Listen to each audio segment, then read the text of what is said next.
When it comes to customizing your guitar, do you have a line that you try not to cross? Let's talk about it.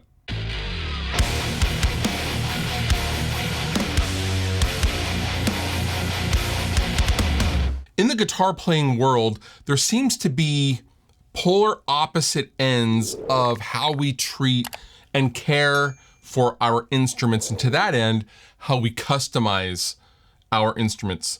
I've seen, basically a cut from every cloth, as it were. There are some players who are obsessed with cleanliness and keeping their guitar in absolute mint condition, and they want the least amount of signs of play possible, so they'll often post in Facebook groups on how to properly wipe their guitar down after each use. We've all seen the posts.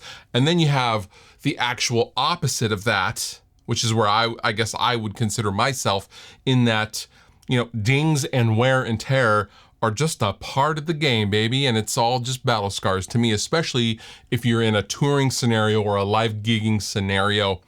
These things are meant to be played, and I don't ever look at them as, collector's pieces, with a few exceptions. But generally speaking, if I want a guitar to do something that it doesn't do, I will generally have no problem customizing it to my particular tastes or needs, or if I just want to try something for fun, because that's what this is all about, fun.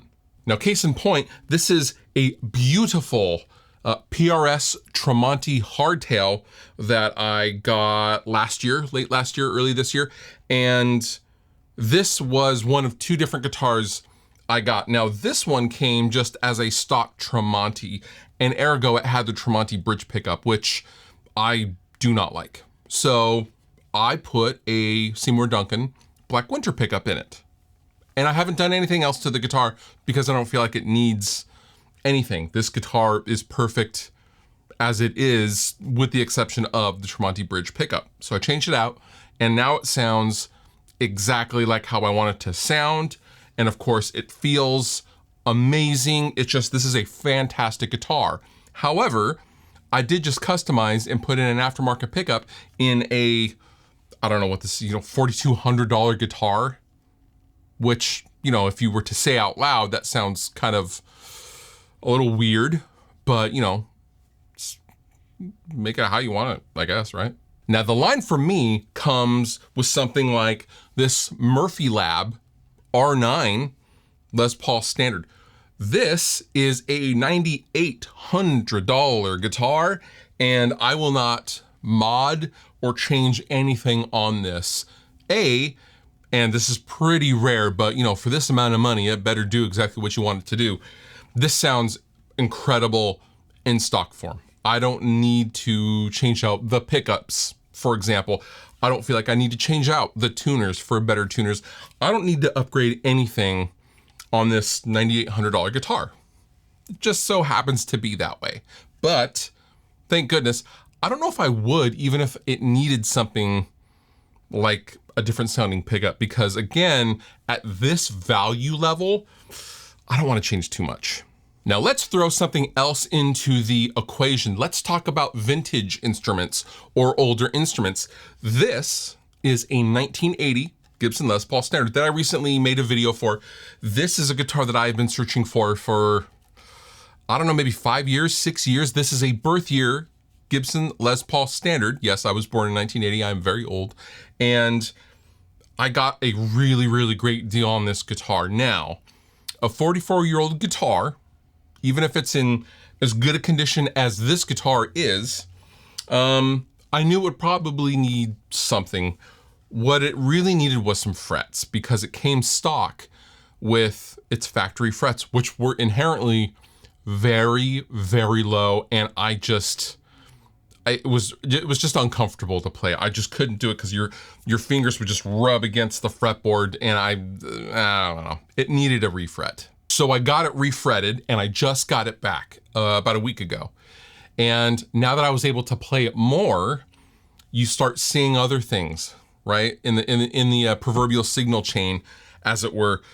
Didn't stay in tune super, super well, not enough to sit here and record videos or, video demos and things like that with. The bridge was pretty rotted and it was sagging a little bit, to be expected. Also, the hardware on, late 70s, early 80s Northern era Gibsons aren't great anyway, right? So I put a Tone Pros bridge on it. I am very happy with that upgrade. It instantly added sustain and more tuning stability, but that also made me think of the tuning keys. Now, it still had the original tuners, the stamped flower pot Gibson tuners from Schaller, and they were pretty shot, if I'm totally honest. And it was really kind of affecting its ability to be tuned, but the ratio was very, very low. So you had a hard time kind of getting it exactly in tune because you would overshoot it a little bit just due to the low ratio. So it needed tuners. But drop-in replacements, I basically had two choices. Now, the first choice is to not drill any holes and be mindful of, okay, I want a drop-in replacement tuner. And if I do want a drop-in replacement tuner, that pretty much means I would have to have the classic 59 Les Paul style Keystone tulip style tuners that are plastic, which the 70s Gibsons didn't really come with. They were all metal tuners because they were less expensive, right?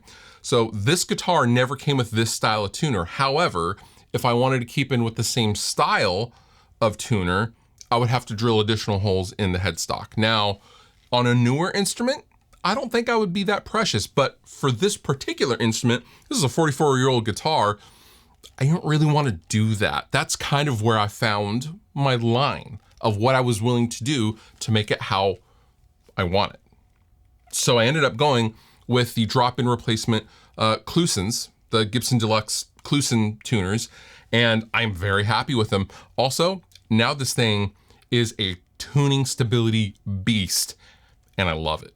Now, the last part of this equation with this particular guitar is the T-top pickups were cool sounding, very, very low output, but as I started playing it more and started running it through more amps, I found the bridge pickup especially to be fairly microphonic. Not crazy microphonic, but pretty microphonic. So I was like, well, I'm gonna leave the stock neck pickup in it for now. And I had an extra Duncan JB on the shelf that was in my Les Paul Custom. So I decided to put the JB in this guitar, and now it sounds, plays, and feels exactly how I want it to sound and feel and play. And you know what? I didn't have to drill any additional holes in the tuner's case. I'm quite happy. Now, would the outcome of all of these customizations be different if this was a newer guitar? Probably. First of all, if it was a newer guitar, I would have just sent it back and gotten a different guitar.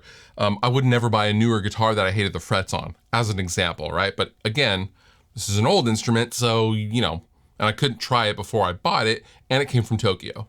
So, getting a great deal on it kind of overshadowed the cons of the things that come with something like a 44-year-old guitar. I know you guys love to customize your guitars in one way or another. Where is the line for you? That is my question for all of you viewers out there. Where is the line of, okay, that's too far. I'm willing to do up to this on either a new or old instrument that you personally own. Are you willing to do a different replacement bridge?